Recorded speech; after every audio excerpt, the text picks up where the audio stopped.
Hello everyone. आज हमारा topic है क्राइसोफाइट्स। ये क्राइसोफाइट्स किंगडम प्रोटिस्टा का ही पार्ट है। किंगडम प्रोटिस्टा को हमने दो भागों में न्यूट्रिशन के बेस पे डिवाइड किया था। एक था ऑटोट्रॉप्स और दूसरा था हेटेरोट्रॉप्स। ऑटोट्रॉप्स जो फोटोसिंथेसिस के थ्रू अपना भोजन बनाते थे, जिसमें तीन टाइप्स के होते हैं, क्राइसोफाइट्स, डाइनोफ्लैजिलिट्स एंड यूग्लिनोइड्स, जिसमें का पहला है chrysophytes. Chrysophytes include diatom and desmid. Chrysophytes में डायटम और डेस्मिड आते हैं। डायटम को हम क्या कहते हैं, पहले कहते थे गोल्डन ब्राउन अलगी। गोल्डन ब्राउन अलगी इसलिए बोलते थे क्योंकि ये पहले अलगी ग्रुप का था, बाद में इसमें चेंजिंग होके ट्रांसफॉर्मेशन होके क्या बन गया, डायटम बन गया। Occur in blue marine and fresh water, ये पाया जाता है क्या, समुद्र में पाया जाता है और या फ्रेश वाटर में भी पाया जाता है। डायटम और डेस्मिड में एक बहुत ही बड़ा डिफरेंसेज है कि डायटम होता है डिप्लॉयड और डेस्मिड होता है हैप्लॉयड। डायटम जो डिप्लॉयड है वो लोअर ऑर्गेनिज्म में रेयर होता है। लोअर ऑर्गेनिज्म ज़्यादातर होते हैं हैप्लॉयड, डिप्लॉयड बहुत ही कम होता है। हायर ऑर्गेनिज्म होते हैं डिप्लॉयड। अब एग्जाम्पल के थ्रू देखते हैं। ये डिप्लॉयड और हैप्लॉयड क्या होता है, जिसमें डिप्लॉयड में दो सेट ऑफ क्रोमोसोम पाया जाता है और हैप्लॉयड में सिंगल सेट ऑफ क्रोमोसोम पाया जाता है। ह्यूमन जो डिप्लॉयड होता है उसके सारे सेल डिप्लॉयड होते हैं, जैसे स्किन का सेल हुआ, लिवर का सेल हुआ, और भी सारे जितने सेल हैं वो सारे हैं डिप्लॉयड। बट उसमें है एग और स्पर्म, जो दो सेल है वो होते हैं क्या, हैप्लॉयड। उनमें सिंगल सेट ऑफ क्रोमोसोम होता है। और ये एग और स्पर्म है दोनों हैप्लॉयड, बट जब इनका फ्यूजन होकर जब जाइगोट तैयार होता है तो क्या बन जाता है, डिप्लॉयड। ये एक सेट ऑफ दोनों का एक एक सेट क्रोमोसोम मिलके डबल सेट ऑफ क्रोमोसोम हो जाता है, जो जाइगोट हो जाता है। इसलिए एग और स्पर्म है हैप्लॉयड, बट जाइगोट है डिप्लॉयड। अब देखते हैं फ्री फ्लोटिंग और बेंथिक। क्राइसोफाइट जो है फ्री फ्लोटिंग भी हो सकते हैं और बेंथिक भी हो सकते हैं। फ्री फ्लोटिंग जैसे नेक्टॉन होता है, प्लैंकटन और नेक्टॉन जो होते हैं ऊपर जो तैरते रहते हैं हम कहते हैं फ्री फ्लोटिंग। और नेक्टॉन जो होते हैं वो एक्टिव स्विमर होते हैं, वो एक्टिव रहते हैं, और प्लैंकटन है जो ऐसे ही तैरते रहते हैं। और बेंथिक जो वाटर के बॉटम में पाए जाते हैं। कुछ क्राइसोफाइट्स हैं जो वाटर के बॉटम में पाए जाते हैं, वो बेंथिक कहलाते हैं। इनके कुछ टाइप फ्री फ्लोटिंग भी हो सकते हैं, कुछ बेंथिक भी हो सकते हैं। Gliding movement with the help of mucilage. Mucilage propulsion के थ्रू इनमें ग्लाइडिंग होता है। म्यूसिलेज इसमें इनको पुश करता है ग्लाइड करने के लिए, जैसे नेविकुला है उसमें ग्लाइडिंग मूवमेंट होता है म्यूसिलेज प्रोपल्सन के थ्रू। परफॉर्म फोटोसिंथेसिस, ये दोनों क्या करते हैं, फोटोसिंथेसिस के थ्रू अपना भोजन बनाते हैं। ये अपने भोजन को, फूड मटेरियल को ऑयल और क्राइसोलैमिडिन के रूप में जमा कर लेते हैं। ये क्राइसोलैमिडिन जो है पॉलीसेक्राइड होता है। Constitute the major phytoplankton water bodies, ये वाटर बॉडीज के फाइटोप्लैंक्टन के तौर पर भी काम करते हैं क्राइसोफाइट्स। क्राइसोफाइट्स का जो पहला है डायटम, उसको देखते हैं।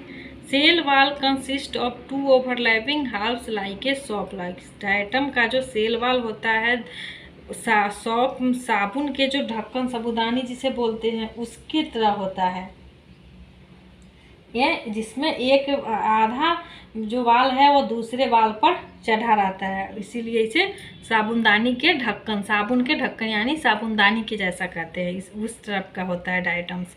Cell wall of siliceous frustules, cell wall जो है जिसमें सीलिया सेल वाल में भरा रहता है, इसलिए इसे सीलियस फ्रूस्टेल्स कहते हैं। इसके सेल वाल में सीलिया भरा हुआ रहता है। नॉट ईजिली डिके, ये आसानी से इसका क्षय नहीं होता है, आसानी से ख़त्म नहीं होता है मरने के बाद। Pile bottom of the marine water body is called diatomaceous earth और डाइटोमाइट। ये जब मेराइन वाटर के बॉटम में जब इकट्ठा हो जाता है ना, तो इसे क्या कहते हैं हम, डाइटोमेसियस अर्थ कहते हैं। इसको इकट्ठा हो जाने के बाद अपने ये डाइटम अपने पीछे बहुत बड़ी मात्रा में सेल वाल जो छोड़ जाता है, वो बहुत साल करोड़ों वर्ष से वाल जमा होते होते एक विशाल भंडार हो जाता है, जिसे हम कहते हैं डाइटोमेसियस अर्थ और या diatomite. Reproduction both sexual and asexual, इसमें दो टाइप से रिप्रोडक्शन होते हैं, सेक्सुअल भी होता है रिप्रोडक्शन और एसेक्सुअल भी रिप्रोडक्शन होता है। The frustules are made of epitheca and hypotheca, इसका जो फ्रूस्टोल्स जो सिल्का सेल वॉल में डिपोजिट होता है इसलिए फ्रूस्टोल्स कहते हैं।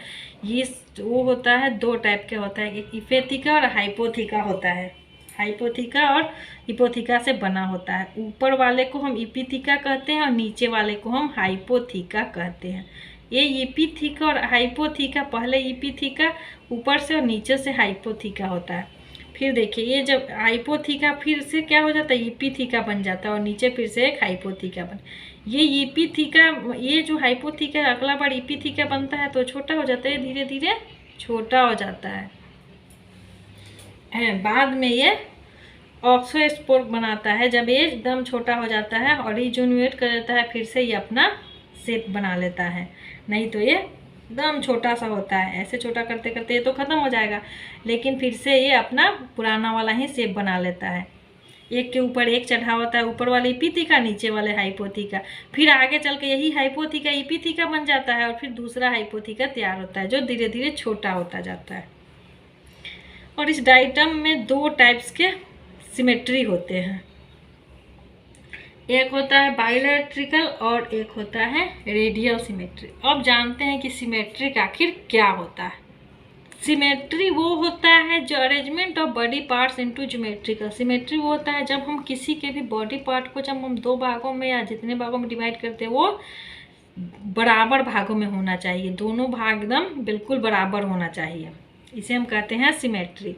सिमेट्री दो टाइप्स के होते हैं, एक होता है एसिमेट्रिक और दूसरा होता है सिमेट्रिक। एसिमेट्रिक वो होते हैं जिसमें किसी भी अगर टाइप से उसको काटेंगे तो इक्वल हाफ में नहीं डिवाइड होगा। जैसे देखिए, जैसे अमीबा हुआ, स्पॉन्जेज हुआ, उसको अगर किसी भी टाइप से काटेंगे तो वो इक्वल नहीं होगा, चाहे ऐसे काटे तब चाहे ऐसे काटे तब, ये सारे इक्वल नहीं होते हैं, इसलिए इसे कहते हैं एसिमेट्री, क्योंकि इनका किसी भी टाइप से काटने पर इनका शेप सेम नहीं हो सकता, इक्वल नहीं होता है। और सिमेट्री भी चार टाइप्स के होते हैं, एक होता है स्फेरिकल सिमेट्री, दूसरा रेडियल, एक बाई रेडियल और एक होता है बाइलेटरल। स्फेरिकल सिमेट्री होता है ज़्यादातर उसमें होता है जिसमें स्फेयर टाइप का आकार होता है, ऐसे एनिमल में जैसे हेलीजोआ, उसमें स्फेरिकल सिमेट्री होता है। दूसरा है रेडियल सिमेट्री, बॉडी रिजेंबल्स, इसका भी जो रेडियल सिमेट्री में भी बॉडी किस टाइप का होना चाहिए, गोल होना चाहिए, ऐसा बॉडी होना चाहिए उस एनिमल का जिसमें रेडियल सिमेट्री पाया जाता है। जब रेडियल सिमेट्री करते हैं, जब इसको हम डिवाइड करते हैं, रेडियस मीन्स एक, जब इसका एक सेंटर है, उस सेंटर से जब हम रेडियस लेके डिवाइड करते हैं तो ये जितने भी एक में पार्ट में नहीं डिवाइड होता है, कितने भी पार्ट में, बहुत सारे पार्ट में डिवाइड होता है लेकिन इक्वल होता है। अब जैसे ये है एग्जाम्पल, ऐसे हम इसको ऐसे डिवाइड किए फिर भी ये दोनों पार्ट इक्वल हुआ, ऐसे अगर डिवाइड करेंगे फिर भी दोनों पार्ट इक्वल होगा, ऐसे डिवाइड करेंगे फिर भी ये दोनों पार्ट इक्वल होगा।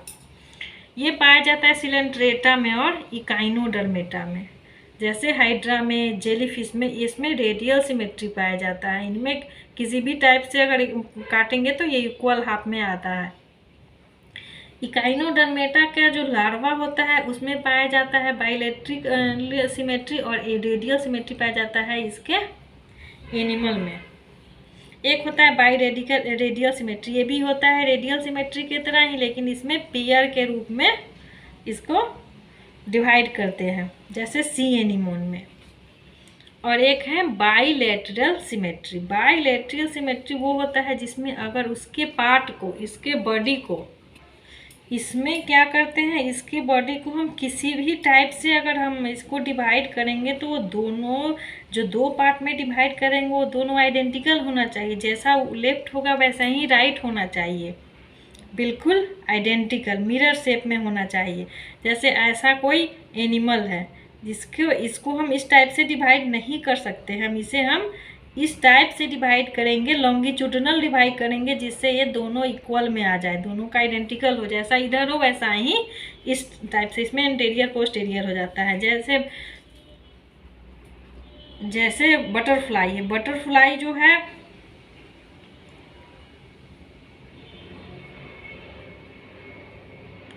बटरफ्लाई को हम ऐसे डिवाइड कर सकते हैं, ऐसे नहीं कर सकते। इसको हम लॉन्गिट्यूडनल जब डिवाइड करते हैं तो ये इक्वल हाफ में बढ़ जाता है, जो आइडेंटिकल होता है, जैसा लेफ्ट होता है वैसा ही राइट होता है। जैसे इसमें ये पॉरीफेरा को, स्पॉन्जेज को, प्रोटोजोआ, ये सब को छोड़ के सारे जितने भी प्लेंटी एलिमेंटस है, मोलस्का, ऑर्थोपोडा, कॉर्डेटा, ये सारे में बाइलेट्रिकल सिमेट्री पाया जाता है। ज़्यादातर में बाइलेट्रिकल सिमेट्री ही पाया जाता है, कम में रेडियल और स्फेरिकल, और बाइरेडियल तो बहुत ही कम में पाए जाते हैं। इसमें जो दो टाइप का जो सिमेट्री होता है, रेडियल और बाइलेट्रियल, ये होता है पिन्नेट टाइप के और सेंट्रिक। पिन्नेट जो होता है उसमें बायलैट्रिकल सिमेट्री होता है, जो नेविकुला में पाया जाता है, जिसमें म्यूसिलेज प्रपल्सन होता है। और सेंट्रिक होता है जो रेडियल सिमेट्री, सेंट्रिक वाले में रेडियल सिमेट्री होते हैं, जैसे मेलोसीरा। क्लोरोप्लास्ट और chromophores are yellowish brown to greenish brown. इसके क्लोरोप्लास्ट और क्रोमोफोर जो होते हैं वो येलोइश ब्राउन में, पीले और भूरे टाइप के होते हैं, से हरा और भूरा के दोनों टाइप से होते हैं, ब्लूइश ब्राउन से लेकर ग्रीनिश ब्राउन तक होते हैं। अब देखते हैं कि डायटम का यूज क्या होता है। डायटम का यूज होता है filtering the liquid in sugar factory. इसको शुगर फैक्ट्री में फिल्टर करने के लिए, लिक्विड को फिल्टर करने के लिए यूज होता है। जैसे लिक्विड फिल्टर करके हम चीनी बनाते हैं, उसमें इसका उपयोग होता है। Insulator in boiler and blast furnace. ये ब्लास्ट फर्नेस जो इस भट्टी करते हैं, जिसे कॉपर ये सब निकलता है, उस भट्टी में और बॉयलर में इंसुलेटर का काम करता है। Powdered abrasive in silver polish and toothpaste. Toothpaste में भी पाया जाता है।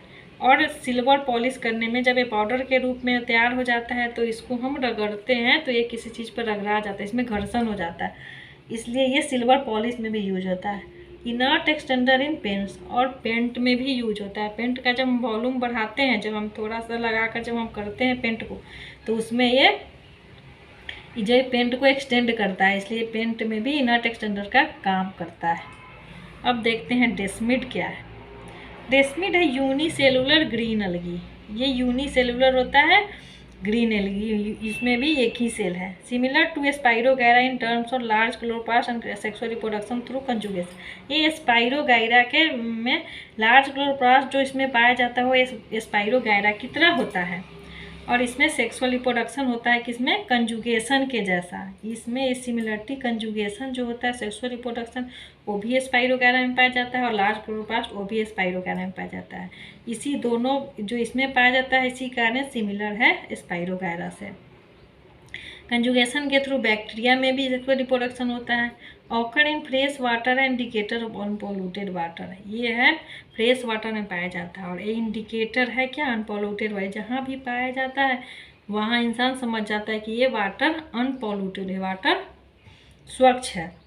और एक होता है डेफनिया, जो पोल्यूटेड वाटर का इंडिकेटर है। ये जहाँ भी होता है वहाँ समझ जाता है इंसान कि यहाँ पोल्यूटेड वाटर है, ज़्यादातर ये पोल्यूटेड में होता है, और ये है अनपोल्यूटेड वाटर।